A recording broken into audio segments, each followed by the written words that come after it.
취재 편의점 함께 해주시는 우리 점주님들, 왕단골님들 너무 감사드립니다. 저희가 어제는 김포 현장에서 찾아뵙고요. 오늘은 매주 목요일 꼭 이 얘기를 하고 있습니다. 바로 최수근 상병 순직 사건 수사 외압 의혹과 관련된 것을 매주 목요일에는 짚어보고 있는데요. 늘 저와 함께 하시는 분들입니다. 김정민 변호사, 임태훈 군인권센터 소장 나오셨습니다. 어서 오십시오. 네, 안녕하세요. 예, 오늘은 깔깔이 복장이에요. 네. 지난번에 너무 의상이 화려했다는 평가가 있었어요. 저 이태훈 참사 예. 시민 추도 대회 때. 자세히 보시면 까만 거하고 하얀 거기 때문에 예. 이렇게 전 나름대로 추모의 준비를 하신 거다. 네. 저희가 아직 이름을 못 정했어요. 예, 그래서 근데 지금 방금 생각한 게 김정민, 임태훈, 훈민, 정임. 너무 자기적인가 싶습니다. 네, 하여튼 여러분들께서 이름을 좀 정해주시면 좋겠다라는 생각이 좀 듭니다. 함께 해주시면 좋을 것 같고요. 자, 처음 듣습니다. 반갑습니다, 기자님 하셨는데요. 자주 오십시오. 매일 오십시오, 매일. 저희가 매일 오후 2시부터 4시까지 정규 방송을 하는데 때때로 이렇게 게릴라 방송을 하기도 합니다. 현장 중계를 나가기도 하고요.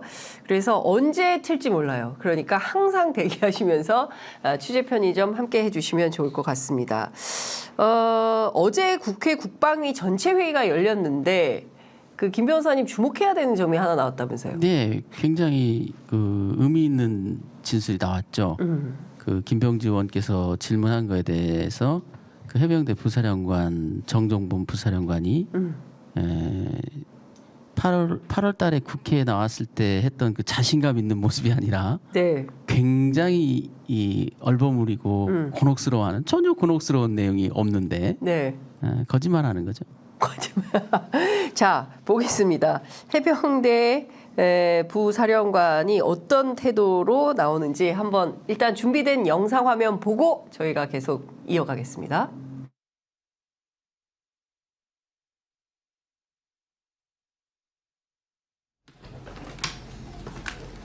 제가 진짜 궁금한 게 있어요. 그때 해병대 외압 사건과 관련해서 장관한테 가서 불려갔잖아요. 31일인가? 그렇죠. 예, 장관님께서 오라 하셔가지고. 그때 장관이 5가지 지시를 했잖아요. 그 5가지 뭔가요? 일단 법무 검토가 확실히 필요하다고 말씀하셨습니다. 네, 예. 법무관리관에게 예. 말씀하시면서 저랑 같이 법무관리관이 법무관리가 필요하다. 예, 또. 법적 검토가 충분히 필요하다. 예, 예.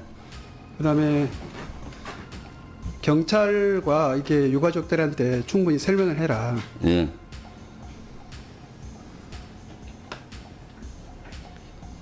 또. 그다음에 8월 9일 날에 이제 보고를 했으면 좋겠다라고 말씀하셨고요. 누구한테 보고를 해요?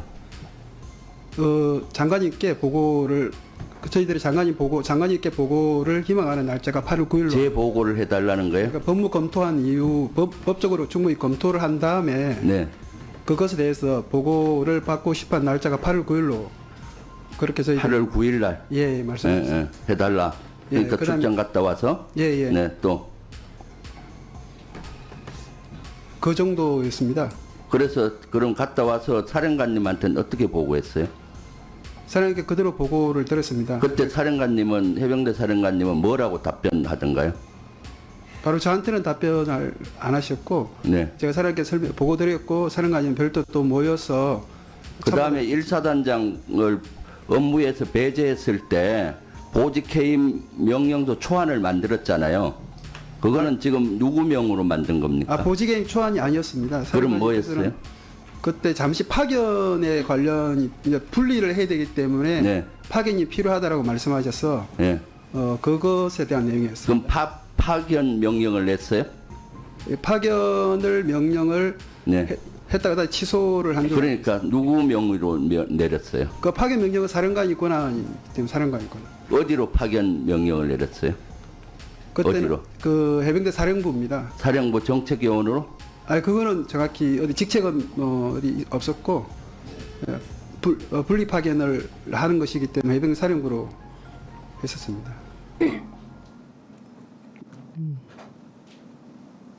얼핏 보기에도 뉴스가 상당히 많아 보입니다. 예, 하나하나 예. 꼼꼼히 다 따져봐야 될 것 같은데, 자, 우선 이 정종범 부사령관의 행간의 의미를 좀 살펴봐야 될 것 같은데, 김 변호사님께서 쭉 검토를 아니, 해주시죠. 너무 할 말이 많아가지고. 네, 너무 할 말이 많아요. 네. 하나씩. 예. 일단 먼저 이제 분리 파견 문제. 네. 저도 처음 듣는 얘기인데요. 파견 네. 명령이었다는 거죠. 네. 사단장을 다른 데 보냈다는 겁니다. 근데 사단장을 분리 파견하는 게 가능합니까? 글쎄요. 예. 잘 모르겠어요. 이게 사병도 아니 아무튼 말도 안 되죠. 왜냐하면 네. 이게 지금 해병대는요. 네. 해병대 사령부가 있고 해병대 1사단, 2사단이 있어요. 네. 사단 딱 2개예요. 아. 자청형 우백호인데 예. 김포 갔다 오셨죠? 예, 예, 예. 김포에 뭐가 있던가요? 해병대가 해병대, 있어요. 예. 2사단입니다. 이사단. 그게 최전방을 지키는 거예요, 예, 사실상. 예, 예. 그리고 1사단이 포항에 있어요. 예. 그러니까 이게 전방이 아니지만 예. 유사시에 이렇게 북으로 쭉 올라가서 해군 병력으로 올라가서 상륙하는 작전을 하는 되게 중요한 부대입니다. 네. 그런데 자청용 우백호 중에 야 자청용 너 잠깐 좀 빠져 있을래? 이렇게 얘기하는 게 이게 말이 안 되거든요. 네. 그러면은 아니 말장난이에요. 예를 들면 지금 분리 파견 이렇게 얘기하잖아요. 네. 요약을 하면 그런데 사실상 사단장을 분리 파견하는 게 어디 있어요? 그럼 분리 파견을 하면 빼올 거 아니에요. 그럼 그 자리에 넣을 사람을 이미 정해놓고는 빼고 넣죠. 그 얘기는 지금 안 하는 거예요. 그러니까 김병주 의원의 말하는데 지금 단어로 말장난하는 겁니다. 단어로. 예, 군은 저런 장난을 되게 잘해요. 그래서 분리 파견이다라고 주장을 하는 거지만 사실상 보직 해임이죠.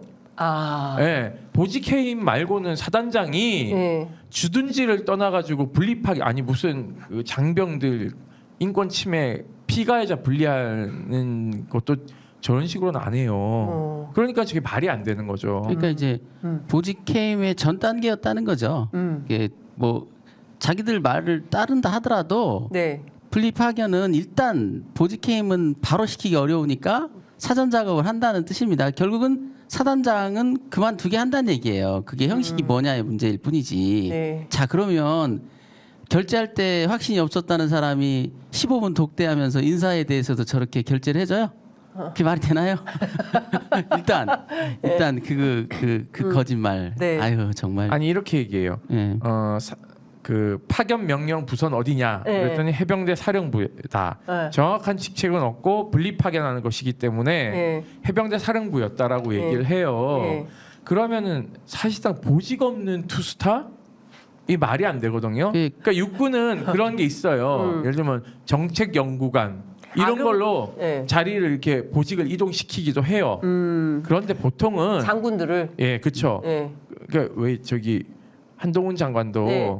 잠시 법무연수원에 네, 갔듯이. 무슨 갔듯이 네. 그런 식으로 보직을 뺐다가 주기도 하고 예. 아니면 이게 대형 사고 치거나 도저히 안 되면은 네. 거기서 전역을 시킵니다. 전역. 예, 그런데 해병대사는 장군 풀이 굉장히 좁아요.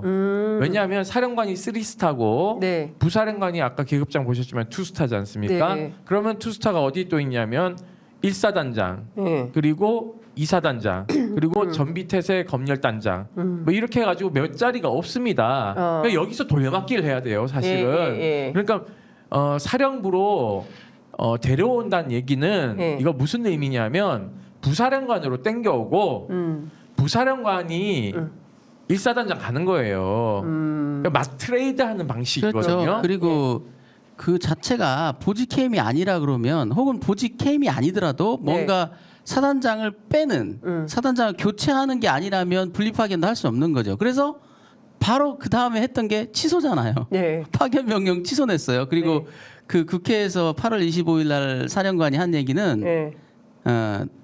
계속 일 시키라고 해서 취소했다는 거예요. 자기가 취소하고 싶어서 한 것도 아니고 네. 계속 근무하라고 해서 근데 이게- 누군가 또 지시한 거죠. 그러니까 그림을 좀 다시 그려봐야 될 것 같아요. 일단은 이 참사가 벌어졌어요. 이제 7월 19일이죠. 그리고 나서 이 사건 이제 수사가 필요하다고 해서 해병대 사령부 안에 수사본부를 꾸리고 그리고 수사단장을 박정훈 대령이 맡아서 수사를 해서 980쪽짜리 보고서를 만들었어요. 그 다음에 이제 이첩하려고 했어요. 그 회의가 7월 30일에 있었던 네, 거고 결재를 한 거죠. 그러니까 그 결재에서 네. 그게 수긍이 됐고 네. 좋은 그 정확한 수사였다고 생각을 하니까 사인도 하고 그렇죠. 결재를 그 하고. 이후에 후속 조치에 대해서도 15분간 독대를 하면서 그러니까 이런 거잖아요. 자세히 얘기를 한 그렇죠. 거죠. 일단 그 수사단장이 보고를 들어갔어요. 장관 보고를. 그래서 장관 보고하니까 수사 잘 됐어. 그 자리에 여러 명이 있었어요. 정훈 장교도 있고. 그래서 너무 잘 됐으니까 수고 많았다. 칭찬 듣고 그리고 당신들 나가 있으라고 해서 나간 거예요. 그렇죠. 나가 있으란 인원이 전하규 대변인, 예. 정책실장, 예. 박단장 예. 이런 사람들 내보내고 장관하고 해병대 사령관만 독대를 한 거예요. 15분간. 왜 독대하냐면 예. 이게 장군 인사를 그렇죠. 해야 되기 때문에 장군 인사는 예. 국방부 내부에서도요 어디만 하냐 하면 인사복지실에 가면 장군 인사만 하는 부서가 따로 있습니다. 거기는요 딱 그 문걸어 잠그고 예. 그러니까 검찰도 예. 그 검사들 인사하면 예. 딱 문 걸어 잠그고 캐비넷에만 딱 뭐 있는 부서가 있듯이 예. 여기도 그런 데가 있어요. 군 안에도. 군 안에도 장군 인사실 또는 장군 인사하는 부서 이렇게 해서 거기는 육사만 딱 앉아요. 거기는 장관하고 다이렉트로 그 직보고합니다. 네. 그래서 이게 만약에 두 사람이 독대를 했다면 예. 분리 파견이 됐던 보직해임이 됐던 이거는 장관의 승인이 있어야 되는 거예요. 그 다음에 이게 합의가 되면 장군실에 인사하는 사람이 알게 되고 그 다음에 보통은 해군 참모총장에게도 형식적 보고는 합니다. 그렇게 해서 이게 보직을 조정해요. 장군 인사는요 대통령이 수치 달아주고 삼점검에 예.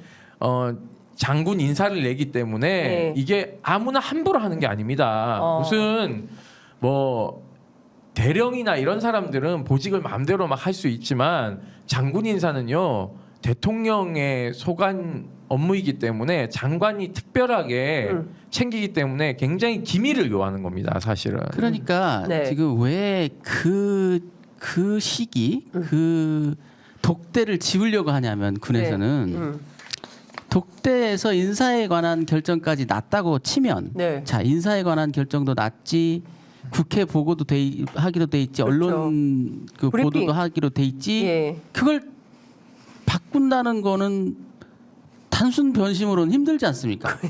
거기에 대한 설명이 안 되는 단순 거예요. 변심. 단순 변심 그냥 단순 변심에 의한 반품. 이거는 안 되는 거죠. 그러니까 장관이 계속 처음에 주장했던 게 그거지 않습니까? 밤에 생각해 보니 초급 간부가 걱정이 돼서 밤잠을 설쳤다. 섰다. 그 정도 가지고 이걸 거짓말. 뒤집을 수는 없는 거죠. 국회에도 그러면 설명을 해야 되고 여러 가지 그런 게 있는데 인사도 다시 또 도로 리셋해야 되고 예. 그런 문제 때문에 그게 설명이 안 되다 보니까 인사에 관한 결정이 있었다라는 말을 하게 되면 들통이 나지 않습니까? 그런 점들이. 그래서 네. 그렇게 뭐 서서 스탠딩으로 잠깐 얘기를 했다. 뭐 일사단장이 부담스러워 한다는 말만 잠깐 들었다. 이런 거짓말을 하는 거예요. 너무 슬픈 일이죠. 아니, 장관이라는 사람과. 김성근 사단장이 하루 출근도 안 했어요. 아니 그러니까 해병대 사령관과 짐 장관이라는 사람이 그렇게 대국민 앞에서 리얼한 거짓말을 그렇게 하는 너무 서글픈 일입니다. 우리 역사 속에서 예. 저는 이런 경우는 처음 봤다고 생각하는데요. 국민들 앞에서 네. 장관과 해병대 사령관이라는 중요 그 지휘관이 쌍으로들 거짓말을 짝짝꿍 해가지고 자기들이 앉아서 긴밀히 독대했으면서 네. 뭐요? 서서 잠깐 얘기했다고요? 그러면 15분 동안 밖에서 기다리면서 그 과자 거기 저기 테이블에 있는 과자 먹으면서 기다리면서 담소했던 그 사람들의 그 시간은 뭡니까? 착각입니까? 누가 과자를 먹으면서 담소를 그 합니까? 15분간 15분 밖에서 기다리던 네, 기다리던 박정훈 단장? 네, 박정훈 단장과 네. 공보실장은 네. 15분간 그 원래 있던 장관실에 들어가기 대기실, 전에 대기실. 대기실에서 네. 15분간 15분간 대기하면서 네. 대기하고 있으니까 그런 네. 얘기를 저기 군사보좌관이 와서 장관 결재 보고를 달라고 그러더래요. 네, 네. 그래서 안 된다 했더니 멋쩍어서 나가더래요. 네. 그러니까 공보실장이 네. 아니 왜 달라고 그래? 이런 네. 얘기도 했고 네. 다음 날 언론 브리핑에 대해서도 얘기를 네, 하면서 네. 거기 테이블에 놓여 있는 과자도 먹으면서 15분을 기다렸다는데 잠깐 서서 나가면서 잠깐 뭐 인사하고 그리고 인사라는 문제를 잠깐 서서 얘기할 수 있나요? 불가능하죠. 말도 안 되는 소리. 그러니까 네. 여기서 말씀하시는 군사보좌관은 네. 원스타 현역 육사 출신 장군입니다. 원스타. 네, 그냥- 거기도 장군이네요. 그 군사보좌관은 장군이에요. 군사보좌관. 원스타. 그래서 네. 보통 사람들이 군사보좌관 그러면은 우리 뭐 이제 국회의원 보좌관 이렇게 생각하시는데 보좌관급이 다릅니다. 그 국회의원 보좌관은 4급이지만 네. 여기는 원스타 장성이 장군이에요, 장군. 그러니까 이 사람이 네. 무슨 역할을 하냐면 예. 사실은 장관의 비서실장이다.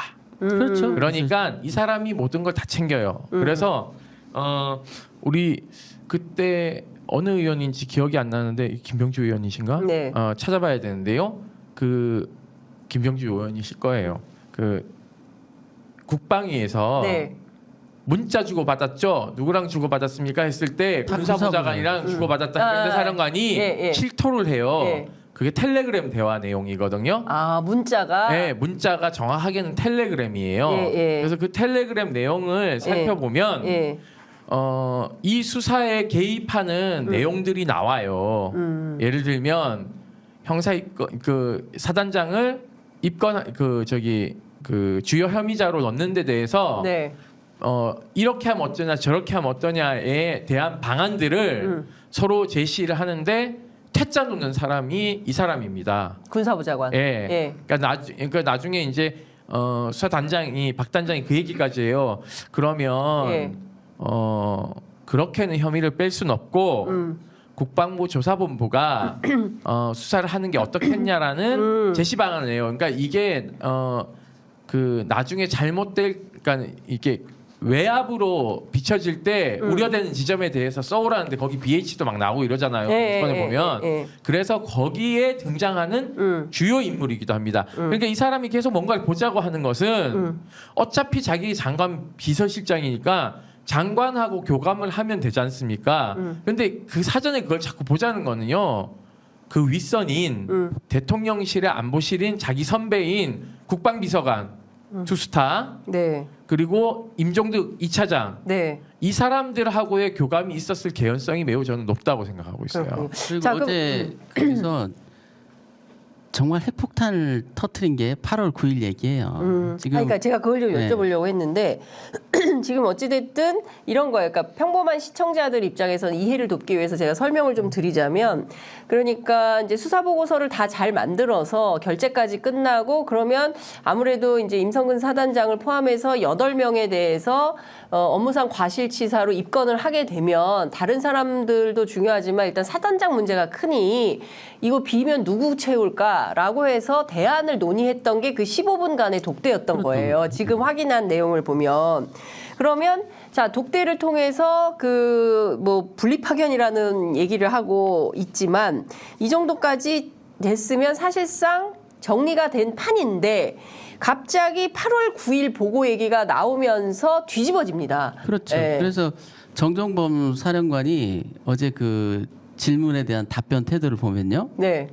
무엇을 지시했냐 그러니까 세 가지를 얘기하지 않습니까? 네. 원래 하나는, 5가지인데. 예. 네 가지에 하나 1번이 두 예. 가지니까 사실상. 예, 예, 예. 그러면서 이제 그 수사 서류를 법무관리관실에서 정리해야 된다라는 걸 법무검토가 필요하다라고 희석시킵니다. 그리고 8월 9일 문제는 굳이 얘기하지 않는데도 얘기를 했어요. 왜 그랬을까요? 8월 9일이 뜨거운 감자라는 걸 자기들도 압니다. 8월 9일은 뭡니까? 8월 9일은 네. 영장 청구서에 나와 있는 내용을 그대로 읽어주면요. 네. 장관이 8월 9일 현안 보고 이후 네. 조사 결과를 보고하여야 한다 이렇게 돼 있어요. 그래서 정정범 부사령관은 이렇게 얘기합니다. 8월 9일은 장관이 보고 받고 싶어하는 날이었다. 네. 8월 9일이 무슨 날이냐면 보고 희망 사항이라고 네. 있어요. 예. 자, 국방부 장관이 해병대 사령부의 지시사항 중에 그걸 굳이 넣었어요. 8월 9일 날 나한테 보고해라.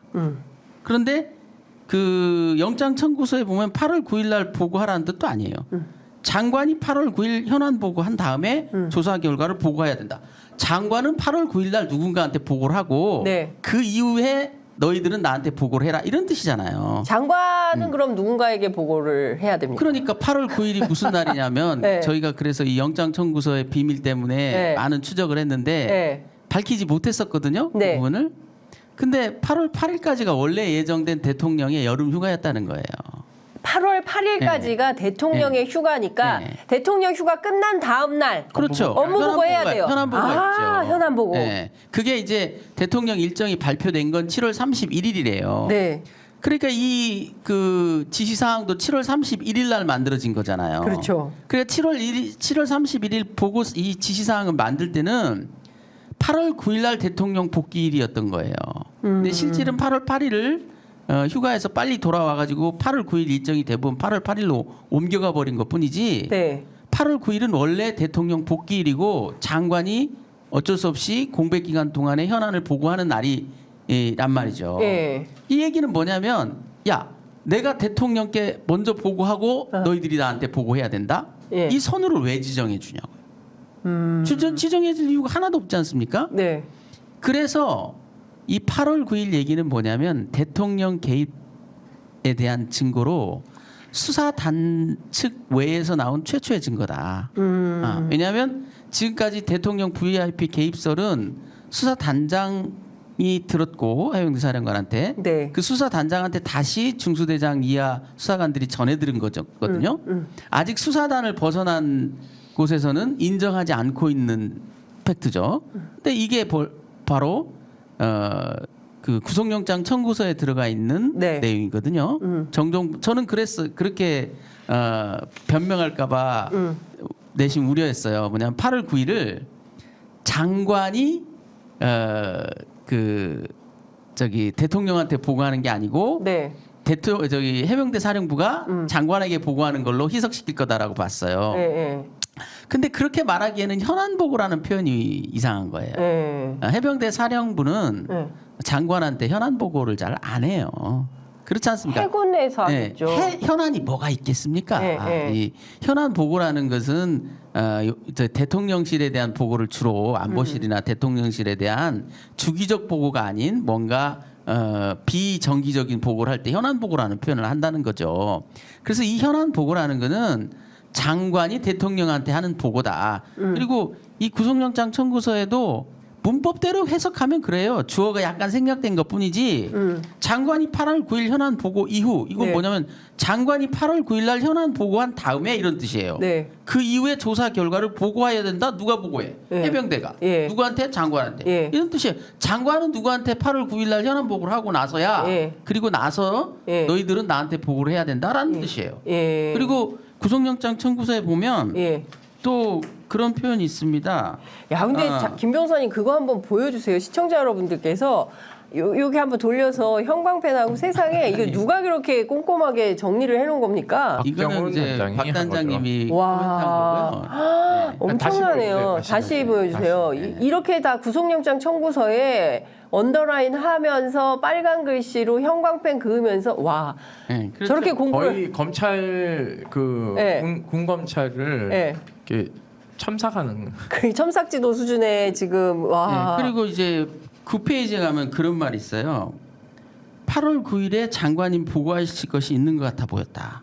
그러니까 8월 9일의 의미에 대해서 그냥 임의의 날짜가 아니에요. 상당히 거기에 의미가 있는 거예요. 중요한 날짜입니다. 8월 9일. 네. 그래서 이것을 수사단장은 잘 이해를 못했대요. 네. 왜냐하면 그 내밀한 얘기는 사실 그런 실체에 관한 내밀한 얘기는 아마 수사단장과는 안 하고 자기 핵심 참모들 해병대 사령관이 네. 믿을 수 있는 참모들하고만 얘기한 것 같아요. 아. 그러니까 그 믿을 수 있는 핵심 참모 얘기서 입에서 나온 겁니다. 8월 9일 얘기는. 예. 그날이 그러니까 굉장히 이 정종범 부사령관이 이를테면 김계환 사령관의 핵심 이런 표현 뭐 부적절할 수도 있는데 오른팔이다. 아니죠. 그 말은 네. 부사령관은 그걸 그냥 전달만 했을 뿐이고 네. 그 8월 9일의 의미에 대해서 깊게 논의한 사람은 해병대 사령관과 네. 다른 핵심 참모가 있어요. 그리고 그 누굽니까? 뭐 그건 말씀드리기 그렇고 좀, 네. 그래서 지금 제가 그때 이제 구속영장 청구서를 보면서 네. 난알 이 것 같은데. 4가지 내지 실질적으로는 5가지죠. 네. 5가지 지시사항이 7월 30일 날 14시 10분경에 정확히 이렇게 전달됐다라는 거는 네. 그 전부터 준비되고 있던 거 아니냐. 그리고 부사령관은 아무리 머리가 좋은 사람이라 하더라도 네. 장군이기 때문에 지금 불려갔는데 장군 들어라고 그래서 장관이 지시하는데 그걸 메모 안 했을 리가 있겠습니까? 그냥 들어서 네. 이렇게 군은 그렇게 일하지 않습니다. 항상 수첩을 가지고 가고 네. 하명사항 있으면 적게 돼 있고 제가 볼 때는 이거는요. 적은 것도 아닌 것 같아요. 적어서 준 것 같아요. 예. 왜냐하면 8월 9일 문제나 이런 것들은 받아 적기가 참 어려운 부분이 있고요. 네. 그래서 그러니까 김 변호사님 좀 정확하게, 그러니까 요점을 정확하게 설명을 좀 해달라는 요청이 있으셔가지고, 그러니까 중요한 거는 원래대로 했다면, 원칙대로 했다면 박정훈 수사단장이 해놓은 수사 보고서를 경북경찰청에 이첩을 해서 원래대로 경찰에서 조사하기로 한 법대로 조사하면 되는데 이것을 누군가의 지시로 뭐 그거는 이제 VIP 경로서라고 맞닿아 있는 맥락인데 이 누군가의 지시로 갑자기 다 뒤집어지고 이를테면은 2,000명령을 보류하게 되는 것이고 2,000명령을 보류하라는 지시를 했지만 네. 이미 이첩한 상태고. 그 이미 이첩한 아니 상태고 이제 7월 31일 날 이제 이런 이 지시사항이 내려갈 때는 이첩된 상황은 아니었던 거죠. 네, 여기 그러니까- 보면 이제 핵심적인 게 뭐냐면 혐의자를 특정하지 말라는 거거든요. 그러니까 이번에는 최종적인 그 조사본부가 한 짓거리가 2명만 대대장 2명만 네. 이첩을 했지 않습니까? 네. 그게 2명을 특정한 거예요. 예. 원래 계획은 뭐였냐면 아무도 특정하지 말라고 않겠다는 했는데, 거예요. 예. 그러니까 그냥 기록만 넘어가는 거죠. 예. 그러면 사단장도 아직 입건된 게 아니기 때문에 인사조치해야 될 명분은 없는 겁니다. 아직 모르는 거죠. 그렇죠. 경찰이 와서 판단하고 기록 다 읽은 다음에 입건할지 말지를 결정해야 되니까. 예. 근데 일단 해병대 수사단 원래 완대로 넘어갔다면 예. 1사단장과 여단장은 수사 대상자가 될 수밖에 없어요. 입건 여부는 차후의 문제지만. 그러니까 직을 유지하길 명분이 없는 거죠. 그래서 이 지시사항의 핵심도 특정하지 마라. 그러면 인사조치해야 될 필요성도 없잖아요. 네. 그리고 그 모든 문제에 대해서 8월 9일 날 내가 모처에 보고한 다음에 최종 그러면 결심했게 그때 얘기예요. 그 이종섭 전 장관은 8월 9일 날 대통령한테 보고하려고 했던 보고를 하든지 보고를 받든지 하려고 했던 핵심 내용은 무엇이었을까요? 지침을 받으려고 했던 거겠죠. 지침. 어떤 지침? 그 사이에 자기 보관을 만들 거 아닙니까? 네. 자기 원래 계획대로 하면 이첩은 보류시켜. 네. 그리고 뭔가 만지작거리잖아요. 그리고 초안을 만들 거 아닙니까? 네. 그 초안을 가지고 와서 이렇게 하면 그럼 되겠습니까? 그렇게 해. 그리고 나서 결제해 주겠다는 얘기잖아요. 그 심보가 여기에 보이는 거죠. 8월 9일 날. 왜냐하면 네. 연동시킬 이유가 없어요. 이첩을 그렇게 늦추는 것도 문제지만 네. 그걸 왜 8월 9일과 연동을 시키냐고요. 8월 9일과 연동을 시킬 이유가 하나도 없는데 굳이 8월 9일이 이렇게 연동돼 있고 그 8월 9일의 의미에 대해서도 해병대 사령부 내에서 고민을 했던 거예요. 그걸 가지고 이렇게 해야 된다라는 지시사항이 있다라는 것 때문에. 그래서 아마 네. 이 정종범 그 부사령관의 예. 원 진술 조서를 열어보면 네. 알 겁니다. 왜냐하면 원 진술 조서에 이렇게 돼 있기 때문에 구속영장 청구서에 이렇게 옮겨진 거거든요. 내가 들어갔더니 4가지 지시사항을 주더라. 그러면 그거 지시사항을 줄 때도 어떻게 줬는지를 다 기재해놨을 거예요. 예를 네. 들면 뭐 나오는 얘기를 내가 정리했다랄지 아니면 장관께서 얘기하는 걸 내가 메모했다랄지 심지어 장관께서 밀봉해서 줬고 나는 열어보지도 않고 가서 사령관한테 전달만 했다. 장관이 그러더라. 이거 그대로 사령관한테 전해? 이래서 그냥 나는 갖다 줬다라고 했을지. 가능성이 여러 가지인데 진술조서에는 그게 나와 있겠죠? 예. 그리고 진술조서를 받는 군검사가 예. 그런 구체적 정황을 안 받아놨다면 조금 능력 부족이죠. 그러니까 지시사항을 그런- 받아왔는데 예. 지시사항 4가지는 적어놨어. 그럼 지시사항을 받는 형태에 대해서도 그러니까 들어가자마자 받았는지 네. 아니면 회의에 참석했다가 회의의 결론을 내가 정리해서 네 가지로 정리했는지 아니면 회의가 끝난 다음에 장관이 네 가지로 정리해서 얘기했는지 그것도 아니면 장관이 뭔가 적어줬는지 아니면 회의와 무관하게 알겠습니다. 들어가자마자 오도를 줬는지 그러니까 그거는 지금 어떻게 됐는지는 현재로서는 알 수 없고, 알 수 없죠. 그리고 그 정종본 부사령관의 진술서를 통해서 확인할 수 있는데 그 내용 을 우리가 아직 확인을 못한 그렇죠. 거고, 수사 기록을 군 그래서 수사 받아야 기록을 빨리 받아야 되는 건데 지금 수사 기록은 안 주고 안 있는 주고 있죠. 거고, 그렇기 때문에 확인할 길은 없는 거고, 예, 그 이런 사이에서 상황을 지금 나온 얘기가 예. 정종범 부사령관의 국회 진술이 네. 모종의 압력에 의해서 완전히 지금 뒤집혀져 버린. 그러니까 중요한 건 이런 거예요. 자, 7월 30일 날 보고 다 끝나고 했는데 이첩 보류해라고 누군가로부터 전화를 받았고 대통령이 이첩 보류, 장관이 이첩 보류 지시를 했고 그러나 서류는 넘어간 상태였고 그러고 나서 휴가를 간 거예요. 네. 누군가는 휴가를 가고 휴가 갔다 오기를 그냥 기다린 거예요. 일단 휴가가 끝나야 그 다음에 뭐 현안 보고를 하든 뭘 하든 해야 되는데 그게 바로 8월 9일이었다. 그렇죠. 이제 장관도 7월 31일 날 이첩이 된 건 아니고 예. 7월 31일 이 명령을 줄 때는 아직 이첩은 안 됐죠. 예. 그래서 8월 2일 날 이제 이첩이 그렇죠. 돼버리고 8월 2일 그러니까 날 이제 이첩. 7월 31일 기준으로 보면 스톱.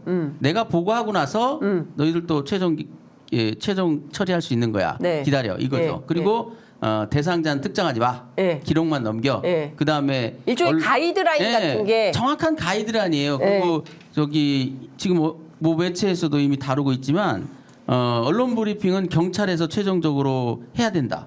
이걸 장관이 경찰청에 명령할 수가 있나요? 국방부 장관이 경찰청을 통해서 하라고 한 거예요? 네, 그러니까 이것도 국방부 장관 지시사항입니까? 이것도 국방부 장관이 말하기에는 너무 어줍지 않은 거죠. 이런 건 있을 수 있죠. 우리는 하지 마라. 네. 우리가 할 필요는 없다. 네. 우리는 하지 말자. 이런 네. 말을 할 수 있지만 최종 성명을 경찰이 해라.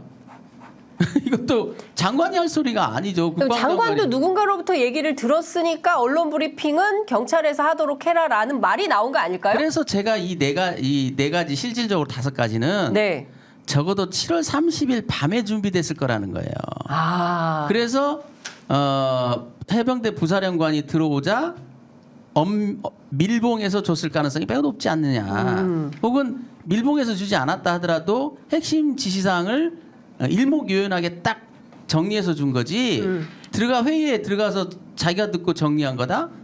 그런 정도의 회의는 없었다는 거예요. 그 법무관리관의 진술에 의하면 그냥 뭐 7월 31일 13시 30분에 올라오라고 그래서 갔더니 법무관리관은 잘 모르지 이러더라는 거예요. 해병대 사건 잘 모르지 그래서 예 잘 모릅니다 이랬다는 거예요. 네. 그런데 어떻게 거기서 이렇게 그 짧은 회의에서 5가지가 딱 정리돼서 나옵니까? 핵심적인 내용이 탁탁 정리돼서 나와요. 이건 말이 안 되는. 그거는 미리 준비돼 있는 지시사항이었다는 거예요. 장관 말대로라도 네. 11시 56분에 자기가 지시를 했다는 거예요. 네. 장관 말 그대로라면 11시 56분에 지시를 했는데 이첩 보류를 고민하다가 자기 말로는. 네. 근데 그 11시 56분에서 14시 10분 사이에 어떻게 이렇게 5가지가 딱 정리돼서 나오냐고요. 대통령실에서 그때는 회의를 하고 있었던 거잖아요. 그러니까 이제 그건 모르겠죠. 네. 근데 이제 그 장관 주관하는 13시 30분부터 14시 40분과 30분까지 회의에서 이게 정리됐다는 것은 네. 좀 넌센스입니다. 왜냐하면 우리 법무관들의 의사 결정 그 시스템이 그래요. 법무관 해보셨잖아요. 네, 그럼요. 어떤 네. 하명이 내려오면 즉답을 잘 안 합니다. 왜냐하면 네. 그 하명에 대해서? 법적인 그 평가는 어려워요. 항상 뭐 미리 검토가 돼 있는 거란 모르지만 검토가 안 돼 있는 것 같은 경우는 검토 지시를 받으면 밑에 내립니다. 법무관리관 같은 경우도 나름대로 그 직책의 부서장이라고요. 네. 아니 법무관리관이 장관이 야 A야 B야 그런다고 A입니다 할 것 같습니까? A야 B야 그러면 예 검토해 보겠습니다. 급하면 A인 것 같으나 추후 최종 보고하겠습니다. 이런다고요. 그렇죠. 일종의 세모. 그렇죠. 이런 경우에도 야 이거 어떻게 해야 돼?라고 물어보면 네. 장관이 네. 그러면 자기도 가지고 와서 밑에 법무관한테 배당을 합니다. 예, 원래는 어떠냐면은 원래 법리검토. 법령 검토는 네. 법령 검토하는 의뢰 기관에서 A안, B안을 같이 올리게 돼 있어요. 그래서 그 중에 A안이냐 B안이냐를 선택하도록 돼 있거든요. 네. 그냥 알아서 해주세요라는 법령 검토는 안 합니다. 그러니까 장관의 지시사항이 설사 있다 하더라도 이런 경우에 그렇지 않습니까? 이첩하는 서류를 어떻게 넘기는 게 옳은 거야라는 게 질문의 핵심이라는 거잖아요. 네. 그러면 법무관리관 같은 경우는 그 검토해서 보고 드리겠습니다. 그러면 내려와서는 담당 법무관한테 하명을 줘요. 네. 자기가 할 수도 있지요. 능력이 부족해서가 아닙니다. 그 절차와 시스템에 따라서 책임 소재를 분명하게 하기 위해서 그런 거예요. 그래서 보고서를 받아서 다시 검토한 다음에 중간 결재자도 검토를 하고 그 다음에 최종 보고안을 가지고 장관한테 보고하는 거지. 13시 30분에 무슨 질문할지도 몰랐는데 밥 먹다가 물어보면 그게 답하면 그게 법령 검토예요? 그래서 법무관들이 제일 짜증내는 게 그겁니다. 그냥 식사 시간에 틱 물어봐요. 네. 짜증났어. 그래서 네. 이제 지금 짜증났어. 전직 법무관. 그냥 상식선에서 대답을 해주면 나중에 그걸 가지고 법무참모가 그렇게 얘기했다고 해버려요. 그런데 나중에 보면 팩트가 달라요. 근거 팩트가 전직 팩트가. 과거 억울한 일들이 맞아. 막 밥 먹다가 아니, 뭐 전화 받은 지금 억울한 오버랩이 되는 억울한 거예요. 일이 막 오버랩이 그러니까 돼가지고 이런 상황에서 같은 경우는 최소한 그때 당시에 초안 검토를 했더라도 나중에라도 검토를 시켰어야 맞다고요. 지금 법무관리관이 제가 이해가 안 되는 부분이 그래요. 자꾸 전화하지 말고 네. 그날도 전화해 다음날도 전화하지 말고 그 장관의 지시사항이 하명사항이라면 바로 담당 법무관을 지정해가지고 네. 검토해서 의견서를 만든 다음에 그것을 공문으로 송부하면 되는 거예요. 네. 그럼 되는 거지 않습니까? 그러니까 지금 법률에 정한대로 하지 않고 자꾸 이게 뒤틀리니까 도대체 어디서부터 어떻게 뒤틀렸는지 확인이 필요한 그렇죠. 거예요. 그래서 그러니까 특검을 말이 해야 다른 되는 거죠. 말이 다르고 예. 그리고 국회 상임위 나와서 자꾸 거짓말하고 그러니까 이번 일도 그렇지 않습니까? 자기 법적 해석은 저는 절대 따를 수 없는 해석이에요. 도대체 이해할 수 없는 해석입니다. 그 해석이 이첩하는 방법이 두 가지가 있는데 특정해서도 되고 특정 안 해도 되고 특정을 안 한 건 이첩이라고 부르지 않아요. 특정해야만 이첩인 겁니다. 어찌됐든 그 말이 맞다 치더라도 그 엉터리 같은 법리 해석이 맞다 치더라도 그러면 그것을 밑에 법무관의 의견을 달아가지고 정식 문서를 만든 다음에 해병대 사령부에 내려보내면 되잖아요. 장관 네. 결재 받아서. 네. 그러니까 이 말씀을 네. 이제 해석을 하면 뭐냐면 특정을 하고 안 하고의 차이는 네. 개정된 군사법원법이 핵심인데요. 네. 예를 들면은 사건이 최상병이 물에 빠져 죽었어. 끝. 이러면은 해병대 수사단이 사망 사건을 종결하는 건데 네. 이렇게 변사 사건으로 해서 네. 외부적 요인이 없었다. 네. 최상병에 물에 빠져 죽는데 근데 이 사건은 물에 빠져 죽는데 누가 그러면 입수를 시켰냐가 그렇죠. 핵심이잖아요. 네, 원인. 그렇죠. 그럼 그 원인이 되는 사람이 죄가 있냐 없냐를 판단해야 되는데 그렇죠. 사망 사건에 대한 네. 단순 변사 사건이면은 군사 경찰이 종결을 해버리고 이렇게 됐습니다라고 통보만 하면 되는 건데 예. 그게 아니라 다른 범죄 혐의, 예. 즉 과실치사에 대한 범죄 혐의가 있으니 예. 군사 경찰은 여기까지 예. 이첩을 예. 하는 게 맞는 거죠. 근데 예. 거기에 사단장의 지시가 없었다, 뭐 다 있었다, 빼라라고 없었다. 하니까 예. 문제가 되는 거고. 왜 누가 그래. 그걸 빼라고 그래서 하냐? 그렇죠. 그리고 장관이 결국은 수사에 개입을 하게 되는 된 거고. 경찰이 어쩌고 저쩌고를 지가 다 얘기하는데 이게 자기의 주제 넘는 얘기가 아니라 예. 통상적으로 경북 경찰청에 있는 수사 자료를 탈취해 네. 오다시피 지금 했잖아요. 잠깐만요. 네. 그 다음에 그러면은 경북 경찰청은 가져가십시오라고 했는가 네. 여기에는 외압이 없었냐를 그렇죠. 보면 결국 대통령실에 파견 가 있던 경무관이 저는 전화했을 개연성이 높고 그 사람이 9월 30일 최근에 진급을 해서 치안감이 됐어요. 아. 네, 이 사람이 경찰대 식기고 예. 경북 경찰청장이 경찰대 6기예요. 아. 통상적으로 이런 건 다이렉트로 전화를 했을 개연성이 높아요. 그러니까 여기도 지금 수사를 받아야 될 상황입니다. 수사기관이. 예. 근데 그거는 일단 확인된 건 아니니까 예. 임태훈 소장의 추론으로 놓고 네. 예, 이번에 변호사님. 정정범 사령관도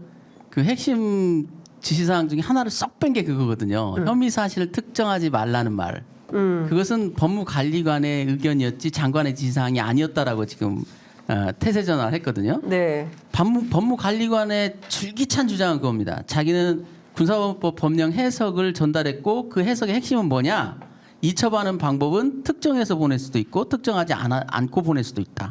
그거예요. 계속 그것만 앵무새처럼 반복합니다. 네. 그런데 구속영장 청구서 별지 23페이지에 보면 이런 말이 있어요.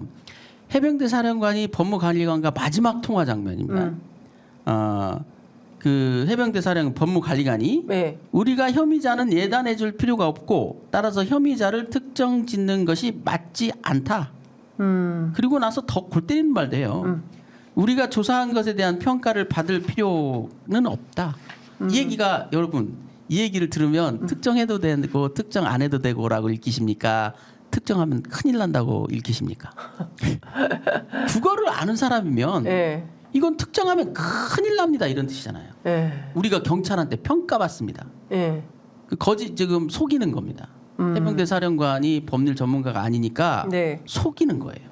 무슨 그러니까 지금- 특정해서 보내면 경찰한테 평가를 받는다고? 그런 게 어디 있어요 세상에. 가이드라인을 정해주고 그렇죠. 있는 거죠. 그러니까- 경찰에게도 정확하게. 그래서 네. 그래서 이제 네. 제가 볼 때는 군의 얘기는 그거거든요.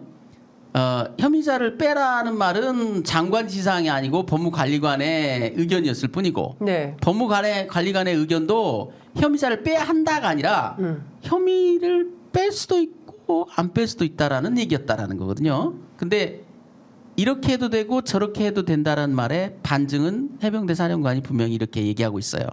그러면 이제 해병대 사령관의 말을 바꿀 겁니다. 또요? 예, 이제 법무관리관의 그 의사를 내가 예. 잘못 해석했노라. 법무관리관은 특정해도 되고 특정하지 않아도 된다라고 말씀하셨는데 네. 나는 특정하면 큰일 난다라고 내가 오해했다.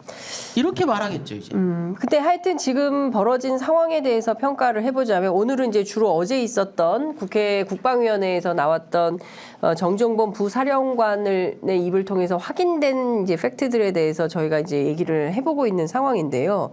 어쨌든 이제 8월 9일 회의가 왜 이렇게 중요했는가는 대통령 휴가하고 예. 연관이 돼 있다. 네. 그리고 실제 그 보고에서 어떤 내용이 나왔는지 등에 대해서는 사실은 수사기록 목록이 좀 나와야 구체적으로 판단을 할 수 제가 있는데 지금 아직 그게 안 나온 이런 상황인 좀 거고. 뭐 성급한 결론인지 모르겠지만 네.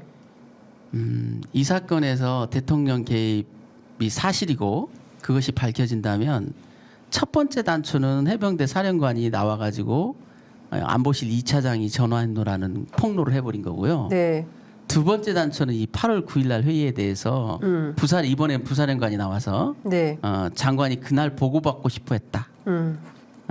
이렇게 폭로한 것이 결정적인 트리거가 될 겁니다. 두 가지가 결정적인 트리거가 될 거다 이렇게 보셨어요. 근데 제가 궁금한 게 하나 있는데요. 그 김병주 의원도 어제 물었던 건데 이 그러니까 파견 명령서 어쨌든 장군에 대한 파견입니다. 업무 뭐 어떤 파견 명령서까지 나온 인사 조처가 취소된 배경 여기에는 어떤 외압이 있다고 봐야 될까요? 대통령이죠. 대통령이다. 네. 근데 아니 이거를 뒤집을 수 있는 사람은 파견 명령서를 뒤집을 수 있는 그러니까 장관의 명령. 그것도 잘 네. 설명을 드리면요. 네. 좋아. 장관 말을 다 믿읍시다. 네. 믿어봅시다. 예. 그 밤에 고민 때문에 초급 간부의 밤잠을 설친 고민 때문에 다음 날 급히 지시하고 떠났어. 자기는. 네. 우즈베키스탄. 우즈베키스탄으로. 이첩 보류를 하라고 하고 떠났어. 예. 자, 분리 파견에 대해서 파견 명령 난 것까지 그렇게 살뜰히 챙겨줄 시간이 있어요? 여유가 있습니까? 일단 사건 이첩 보류시키고 국회 보고 취소하고 언론 브리핑 취소시킨 그 긴급한 명령만 하고 떠났어. 그렇죠. 근데 일사단장에 대해서 그렇게 살뜰히 챙겨줄 필요가 있어요? 야, 파견 명령도 취소해라? 이렇게까지? 그것도 역시 네. 이 뿌리가 일사단장이었던 것 같다는 거죠. 이 사단이 벌어진 근본적인 이유는 일사단장이었기 때문에 네. 일사단장에 대한 파견 명령이나마 그조차도 취소하게 만들었어요. 해병대 사령관이 이렇게 얘기합니다. 그 계속 일하라고 해서 일을 시키라고 해서 그렇게 취소했습니다. 이런 취지로 얘기해요. 파견 명령을 냈지만 바로 취소하라고 그래서 그날 취소돼요. 7월 31일 날 네. 짐 싸다가 다시 사무실로 나갔어요. 일사단장. 임성근 사단장. 예. 그만큼 그건 급박하지도 않거든요. 알아서 조치하면 되는 겁니다. 네. 이첩은 보류됐으니까 심지어 이첩 보류가 됐더라도 자기들 말대로 원래대로 일사단장이 이첩이 될 수도 있다. 자기들 논리대로라면 일단 이첩 보류 시켰지만 최종적으로 다시 결재를 할 때 원안이 맞다라고 생각해서 내가 결재해줄 생각도 있었다 이렇게 변명하거든요. 할 수도 있어요. 네. 그렇다면 파견 명령을 급히 또 취소시킬 필요도 없죠.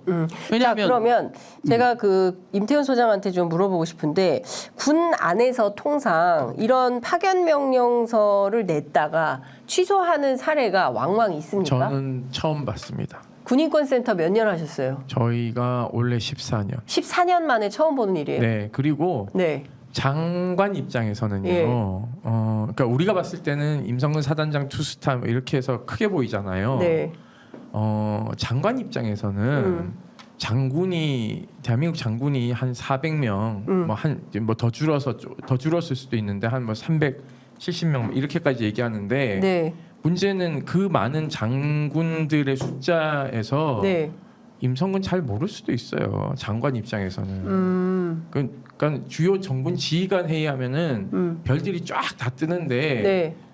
저쪽에 어디 앉아 있는 네. 그 장관 입장에 애예요. 네. 그런데 뭐 정리해라고 했기 때문에 정리가 되는 거거든요. 통상적으로 우리가 장군들이 보직해임되는 사건들을 저희가 네. 보면 예. 윤일병 사망 사건 당시에 예. 여론이 너무 안 좋아가지고 예. 사단장을 보직해임합니다. 예. 그다음에 군단장도 같이 보직해임해요. 네. 여론이 안 가라앉았어요. 예. 이것도 사실상 군의 입장에 봤을 때 초유의 사태인데 예. 여론이 가라앉지 않으니까 예. 당시 누굴 정리하냐면 예. 육군 참모총장을 정리합니다.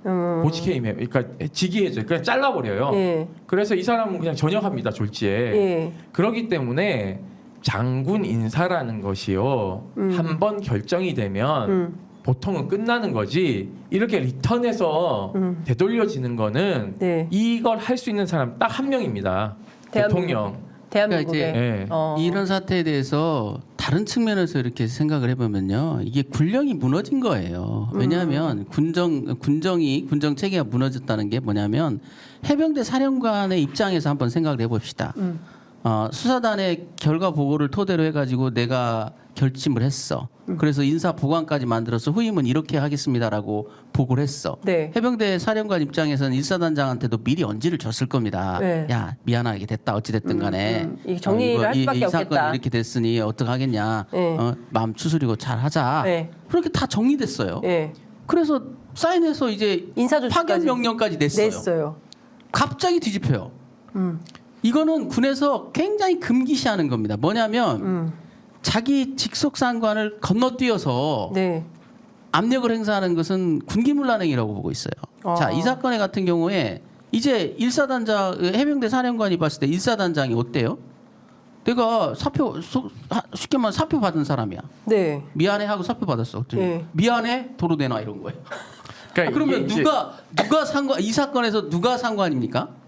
이건 군기가 무너진 행동이고요. 해병대 사령관 더 이상 상관이 아니죠. 그렇죠. 그러면 일사단장이 봤을 때 네. 그래요. 미안해요. 이제 미안하게 된 거야. 나를 자른다고요?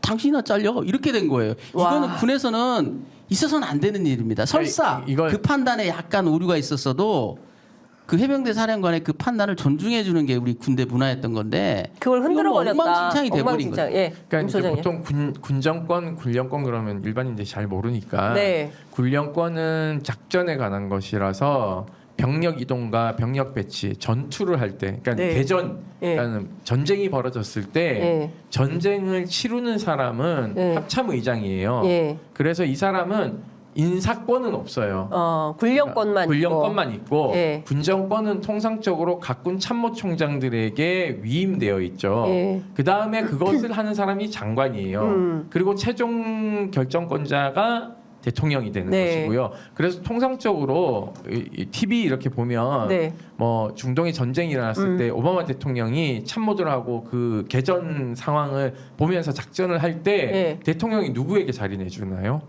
합참의장이나 합참의장. 합참 간부에게 자리 내주고 네. 오바마 같은 경우 옆에 외투 입고 이렇게 네. 지켜보잖아요. 네. 그러니까 그런 사람들이 얘기를 듣고 예. 그렇게 합시다라고 얘기를 하지. 예. 전쟁이 일어나면 대통령이 쭉 하지 않거든요. 그러니까 이 말씀 뭐냐면 이런 겁니다. 군정권을 가진 사람이 네. 장관이 예. 야 정리해라고 하면 통상적으로 그거 쫙 갑니다. 그러면은 임성근 사단장한테 누군가가 이거를 네. 너 이렇게 됐어. 너 보따리 싸야 돼라고 얘기하는 사람은 네. 해병대 사령관이라는 말씀을 하시는 거예요. 그렇죠. 그래서 통상적으로 그 전화를 할 때 야 미안하게 됐다. 이렇게 하자라고 얘기를 하는 거거든요. 네. 그러니까 통보하는 형식이에요. 네. 협의하는 방식이 아니라. 근데 인사는 그렇죠. 인사를 누가 그렇죠. 협의를 근데 하면 지금 네. 이게 무너졌다는 게 그 네. 말을 지금 사령관이 했는데 네. 이게 갑자기 다 뒤죽박죽이 되면서 네. 가방 싸서 그다음 집에 출근 가려고 안 했는데 네. 출근 하루 안 했어요? 네. 또 다시 출근해. 아. 이런 일은 없는 거죠. 군대 안에서 군대 안에서 없는 거죠. 그러니까 그게 매우 희한하다. 예, 네. 그 사령관이 그 인사 조치를 결국 했는데 네. 그래서 하고 나서 이게 왜 그걸 장관 결재 후에 파견 명령이나마 냈겠습니까? 파견 명령이 자기 권한이지만 보직 해임으로 가기 전 단계이기 때문에 보직 해임이 결정되지 않으면 파견 명령을 하면 안 되잖아요. 네. 그러니까 대통령 장관한테 결심을 받은 거죠. 그러니까 와서 이제 인사 조치를 한 거고 그것도 제 추측으로는 아까 말씀드렸지만 장관 결재가 났다. 그러니 너한테 파견 명령 낼 수밖에 없다. 미안하게 됐다. 이 얘기는 인간적으로는 분명히 해줬을 겁니다. 저기 사령관도 네. 장관 결재를 받고 나서는 해병대 일사단장한테 전화해줬겠지. 네, 네. 예정대로 결재 받았고 너 저기 해병대 사령부로 잠깐 올라와 있으라고 내가 명령 낼 거다. 네. 너무 상심하지 말고 또 살다 보면 좋은 일도 있지 않겠냐. 힘내라. 이렇게 전화해줬을 게 아마 해병대 사령관 인품이면 그랬을 것 같아요. 저는 네. 이게 맞다고 보는 네. 게 왜냐하면 보직 해임이라는 단어를 안 썼잖아요. 네. 분리 파견이니까 네. 사실은 임성근의 면을 굉장히 많이 살려준 겁니다. 분리 파견. 네, 왜냐하면 아니 근데 사람들한테 분리는 해야 된다 그러는데 이게 무슨 학교 폭력 사건에서 가해자 피해자 그러니까. 분리하는 그러니까 왜냐하면 것도 아니고. 범죄 행위가 범죄가 있으니까 거기에 일단 있으면 분리는 안 해야 된다. 분리는 된다. 해야 되니까. 왜냐하면 이런 게 있죠. 뭐냐면 원칙적으로 하자면 박 단장한테 했던 그런 행태를 했어야 돼요. 네. 구두로 보직해임. 구두로 그리고 보직해임. 나서 이제 이 보직해임 심의위원회를 열어야 네, 되는데 네. 해병대 사령관한테는 보직해임권도 없어요. 일사단장에 대해서. 그러니까 네. 어쩔 수 없이 사전 조치로서 할 수 있는 것은 파견 명령일 수밖에 없었겠죠. 예. 그러나 본질은 뒤에 있는 장관의 보직해임이 아니라면. 근데 이제 그게 꼭 보직해임일 필요는 없어요. 왜냐하면 보직해임이라는 건 페널티거든요. 네. 보직 조기 교체라는 것도 있습니다. 네. 그러니까 그 김병주 의원께서 7월 31일 날 해병대 사령관과 통화했다는 것도 참 의미가 있다. 내용이 있다. 왜냐하면 그때 그랬다는 거거든요. 인사에 대해서 보고를 했는데 아직 보직 해임은 결심하지 못했다. 장관이. 왜냐하면 보직 해임이라는 페널티를 줄 거냐 아니면 그냥 교체로 끝낼 것이냐에 대해서는 고민하고 있는 것 같다. 이런 말을 했거든요. 그러니까 해병대 사령관이 전화한 7월 30일 날 오전 상황은 뭐냐면 네. 교체는 정해졌어. 그리고 후임자도 정해졌어. 네. 다만 일사단장이 일사단장직을 그만두는 모양새가 네. 법적 성격이 조기 교체냐 아니면 보직 해임이냐 이걸 결정하는 것만 남아 있는 것 같았어요. 네. 그런데 이제 휙 뒤집힌 거죠. 그러니까 지금 전반적으로 오늘 말씀도 확인을 해보면 그러니까 살금살금 야금야금 팩트가 계속 나오는 그렇죠. 거예요. 네, 네, 네. 이 사건과 관련해서는 도저히 묵과 그냥 넘어갈 수 없는 게 계속 팩트 체킹이 되는 겁니다. 그런데 이거를 그냥 꾹꾹 눌러서 모두가 지금 다 그냥 눈치만 보고 있는 이런 상황인 것 아까 그 같은데. 정정범 부사령관의 부사령관. 모습을 보면서 네. 현역 군인들은 참 참담한 심경일 겁니다. 별 2개를 달아도 저렇구나. 그러니까 아까 우리 쉬는 시간에 이등병이다 네. 이런 얘기했잖아요. 네, 네. 그러니까 처음에 이제 장군도 이등병 취급받는 거예요? 부사령관이 지금 대답을 해야 되는데 앞에 나와서 김병주 의원 묻기 전에 귀도 한번 싹 만지고 입술도 한번 싹 만지고 네. 아까 질문하니까는 동공이 흔들리면서 아랫입술 깨물잖아요. 이게 뭐냐면 사실 거짓말을 해야 되니까 힘든 거예요. 자기가 경험한 대로 얘기를 안 하고 지시받은 대로 그걸 왜곡해서 말하려니 얼마나 힘들겠습니까? 그렇다고 또 원래 그렇게 살았던 사람이라면 딱 철판 깔고 딱 할 텐데 네, 그것도 그렇게 살지도 못했으니 그게 또안 못하고 되고. 저러지도 그러니까 못하고 보니까 부사령관은 네. 사령관 되고 싶은 마음은 없는 것 같아요. 답변할 때 보니까 그러니까 좀 포기한 얼굴인 것 같아요. 포기한 네. 사령관은 포기했다. 네, 왜냐하면 네. 이게 내가 어떻게 얘기를 하느냐에 따라서 그렇죠. 이 사건자들이 다 보고 있기 때문에 그렇죠. 저놈을 진급시킬지 더 써먹을지를 판단이라는 걸 하는 거거든요. 네. 근데 지금 여기에는 보면 하나의 변수가 또 있어요. 예. 정정범 부사령관도 전역을 하시면 예. 전후회 사람들을 봐야 돼요. 해병대 전후에. 해병대 전후에 안 보고 살 수 없는 구조예요. 예. 그리고 통상적으로 육군, 해군, 공군도 장성들이 예. 전역을 하시면 성후회를 예. 자기 어떤 근거지로 삼기 때문에 네. 장군 시절에 잘하려고 노력합니다. 만약에 전역 평가받으니까. 그렇죠. 예. 잘못했다 그러면 어떻게 되냐면 성우에서 왕따 당하면 예. 골프도 같이 안 쳐주고 노년에 안 놀아주거든. 예. 그렇기 때문에 저기 정정범 부사령관도 성우에도 가야 되고 예. 해병대 전후에도 가서 예. 각종 행사 인사도 해야 되고 해야 되는데 예. 특히 해병대 출신이 장성까지 됐는데 본인이 전후에서 왕따를 당한다. 네. 나 노년에 심각한 우울증이 와요. 그렇기 때문에 그럴 수도 없고 저럴 수도 없고. 그렇죠. 그 표정이 그냥 저는 다 읽혀지더라고요. 예. 그래서 김병주 의원이 어제 큰 건을 하나 했다라고 평가를 하고 싶습니다. 진짜 그 아, 정정범 사령관은 이 사건에 아무 잘못이 없는 사람인데요. 네, 끌려 나와가지고. 들어가서 뭐 지시사항 받아오라 그래서 열심히 적어서 그 국회 보고하러 네, 가다가 보고하러 근처에 있다는 네. 이유로 빨리 들어와. 그 잘못밖에 없는 분인데 왜 저런데 불려 나가가지고 시달리고 또 뭐 진술서 하나 썼다고 그걸 또 불려 가가지고 그게 아니라고 뭐 내가 장관의 지시와 법무관리관의 뭐 설명을 혼동했다는 등 이런 구차한 별명을 하게 만들고 이런 것들이 그 권력자들의 폭력이라니까요. 예. 그분들도 다 훌륭한 인품자들이고요. 평생 군에 바친 고결한 삶을 살았던 분들이에요. 그분들을 왜 자기들 이익을 위해서 그렇게 난도질을 하고 난처한 일을 하게 만드냐고요. 정말 더 이상 죄를 짓지 않았으면 좋겠어요. 그 이거. 정영훈 네. 부사령관은 주변에서 그럴 거예요.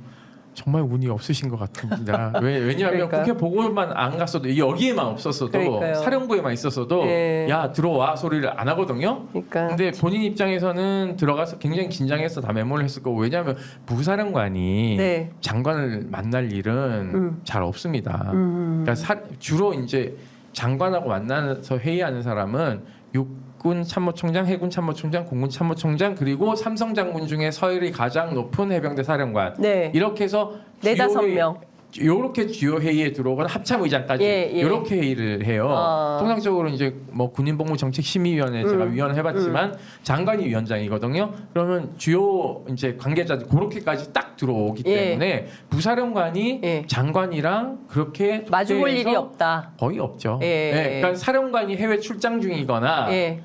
그런데 그런 경우도 보통은 각군 참모총장들하고 같이 가거나 한미 동맹 관련해서 하기 때문에 통상적으로 부사령관이 장관을 독대하는 일은 거의 없다고 보시면 됩니다. 그러니까 하여튼 지금 상황을 종합을 해보면 이제 시간이 거의 다 돼서 마무리를 좀 해야 되는데요. 도저히 납득 불가다. 근데 여하튼 지금 시민사회에서 요구한 저 해병대 최상병 수사 외압 사건과 관련된 국정조사 그 5만 명 넘었잖아요. 네, 그래서 넘었죠. 민주당에서 어찌됐든 국정조사 추진하겠다라는 건데 이건 언제 어떻게 되는 겁니까? 정치권 논의를 지금 이제 좀. 국감이 네. 사실은 다 끝나진 않았어요. 네, 그러니까 그렇죠.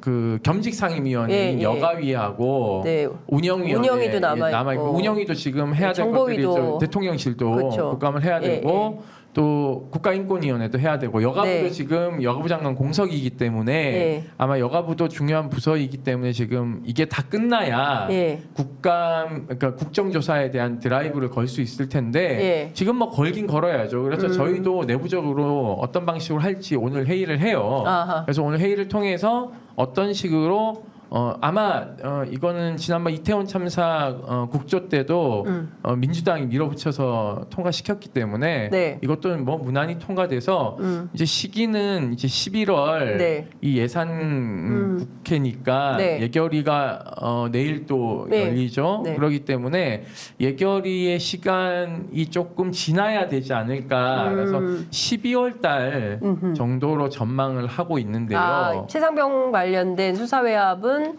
이 사건 관련된 국조는 12월.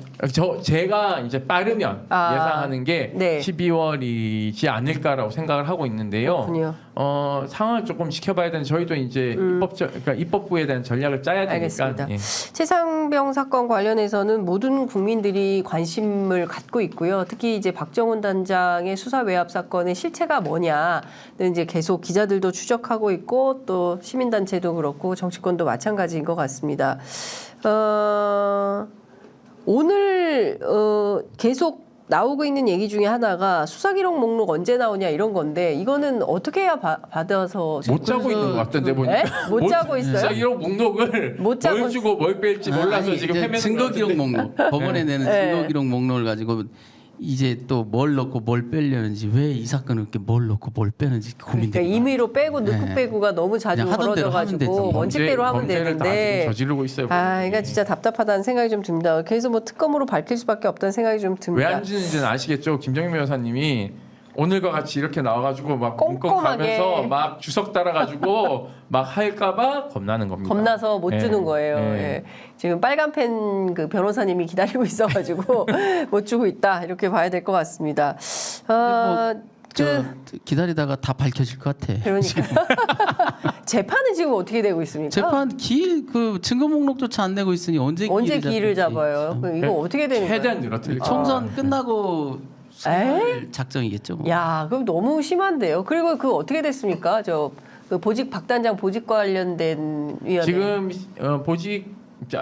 기소 심의 예, 기소 기소 휴직 휴직 심의위원회가 심의위원회. 원래는 31일 날 열리기로 예. 했다가 이제 11월 1일로 변호사님이 입회를 해야 되니까 예. 그래서 이제 조정을 해서 11월 1일 날 하기로 했는데 12월이요? 11월 1일 예, 날 예, 하기로 했는데 예. 갑자기 통보 와가지고 지금 예. 일정이 안 영리해요, 잡히고 일정이. 있어요. 일정이 안 잡히고 있어요? 네. 저도 제가 보기에 취재 편의점의 역할이 큰 것 같은데. 저도 열심히 뭐 그 동영상도 만들어서 좀 그 위원들한테 해병대 네. 사령부 내 사람들이니까 네. 그분들한테 좀 알릴 필요도 있다 진실을. 예. 뭐 괴문서나 보고 계실 거 아니에요. 그래서 좀 설명을 하려고 열심히 준비했는데 부르질 네. 않네요. 지금 기일이 안 잡히고 있다. 그러니까 저희도 지금 그 탄원서를 네, 이제 냈잖아요. 받고 안 냈어요. 아직 안 냈어요? 왜냐하면 저희가 원래는 31일 날 하니까 네. 30일까지 취합해서 내겠다라고 공지를 했는데 네. 이게 지금 날짜가 안 잡히니까 언제 어떻게 내야 될지를 모르는 상황에서 마감을 못 하고 있어요.